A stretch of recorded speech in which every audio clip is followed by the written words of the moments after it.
So, Toni is back on her rant again, and she is out on the prowl, chastising, scrutinizing, and actually making black women the target of aggression again.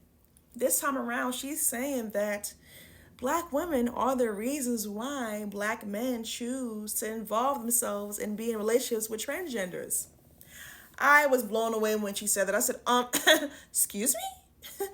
She's saying that you are refusing to go in that kitchen and cook and make some other pork chops and make that rice and keep that household clean and go to church on Sundays in order for you to fulfill what the black man truly desires. He truly desires a hot meal, a clean household, and for his woman to go to church on Sundays, for him to stay away from transgenders? I beg to differ. They're only responding to their male nature. And their male nature is to be a hunter. And whatever they choose to hunt down, and whoever is the prey that they decide to conquer, they're going to conquer that. And they're going to fulfill that. Okay? And if they have a sexual desire that needs to be thrilled and fulfilled, and they want to climax and ejaculate, and they want that quick dopamine, and they want instant gratification, they're going to fulfill that need, and they're going to fulfill that void. Whatever void is that they need fulfilled, they're going to be able to not deviate from the vision, and they will complete that task. I mean, I will give it up to transgenders, man. They're really out there, and they are conquering what they need to conquer. All right? When I tell you, a lot of them are getting a lot more love and showered more than a black woman would. I've seen them get wonderful gifts. I mean, champagne and trips and roses. I've seen them get pampered. So when they say black men don't have it in them to, enjoy and be able to take care of the black women, they have it in them. But they choose to deal with the same species. So why would we stand in their way for them to get their needs fulfilled? And we will not, I'm not personally, I don't choose to be in a third dimension. I don't want to be in that type of toxic, abusive, triangle and cycle. No, I'm walking away from that. No. I choose not to engage, but I'm not here to judge them and cause havoc and chaos and get upset and be in agony and distress and bewildered because of the fact that they choose to be with a transgender? Absolutely not. You see, the competition is very scarce out here. The competition is high for black women because the competition is very high out here and the inventory is scarce because of the fact that you got them saying, they choose to go overseas. They have other preferences. They choose to date interracially, whether it's Asians, white, Hispanics, and it goes on and on and on. So why are we going to be able to stand in their way of their desires, their lust? You can't compete with that. So yeah, if you're only looking for a particular demographic of men, go check the numbers. The numbers don't lie. The numbers say 10% of marriages of black people are successful, 10%. But then you have the other 62% that says, yeah, the same-sex relationships and marriages is very high.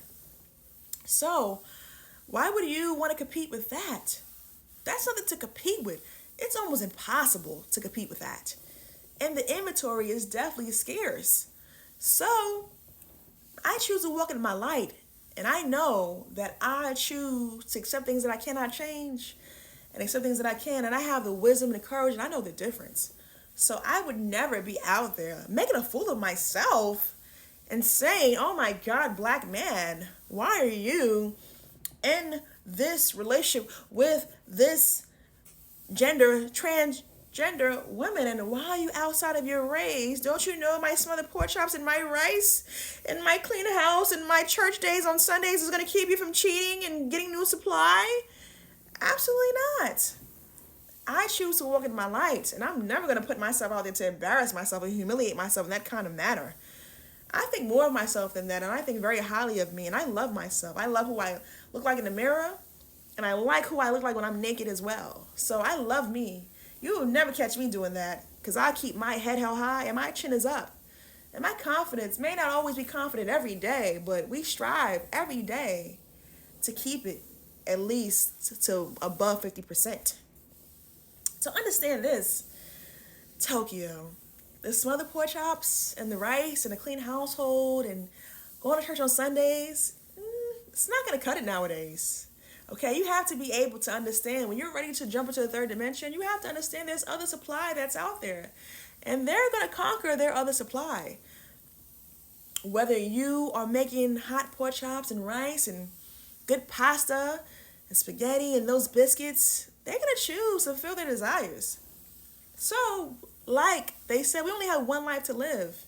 And we choose to live one life. I choose to live my life. And then you also have to worry about things that come along with that. Your health, your sanity, your independence, your will, your control, your freedom. You give up everything just to be able to say, I have a husband at home. And you got to understand, what are the sacrifices that are being made?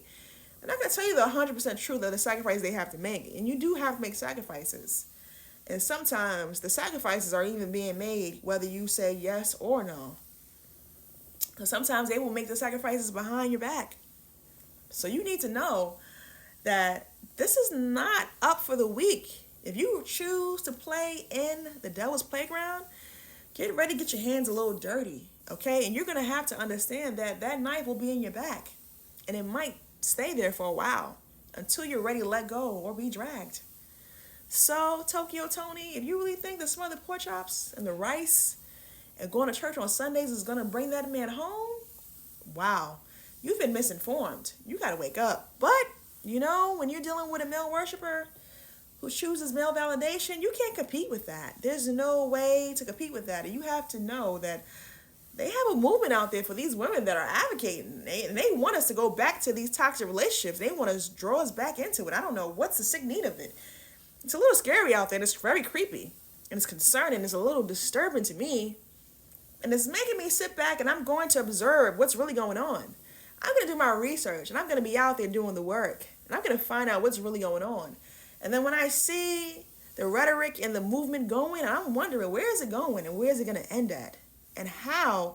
Who's going to walk away knowing that this lesson has to be taught?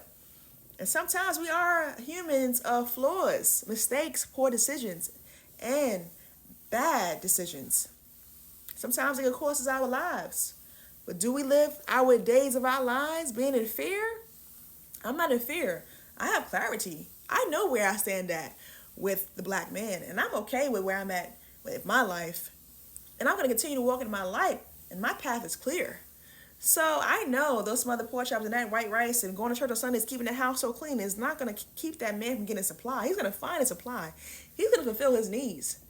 And he's going to meet that instant gratification. He's going to get his quick dopamine. And he's going to climax. Okay? So whether he's getting it from you or not, he will find supply. So when we understand, when we don't stumble in the darkness and we walk in our light, we understand that this battle is not ours. It's way more than what our comprehension can sustain at this point. So, Toni is back on her rant again. She's saying that, yeah, you forgot to get in that kitchen. You forgot to put that apron on. And you forgot to clean that house. You forgot to go to church on Sundays. And this is the reason why they choose to go the other route and stay in same-sex relationships with other trans. I'm not going to fight that battle, and I don't want to. I'm okay with my light. Is she okay with her light? And she's still misinformed, but she's going on a rant, trying to chastise black women and blame us for them dealing with the same-sex trans. And I'm not going to take that blame. So she can hold that L. So we walk in our light. I know what fulfills my need and what makes me happy, and I'm not going to deviate from the vision. Keep coming back, more to be revealed.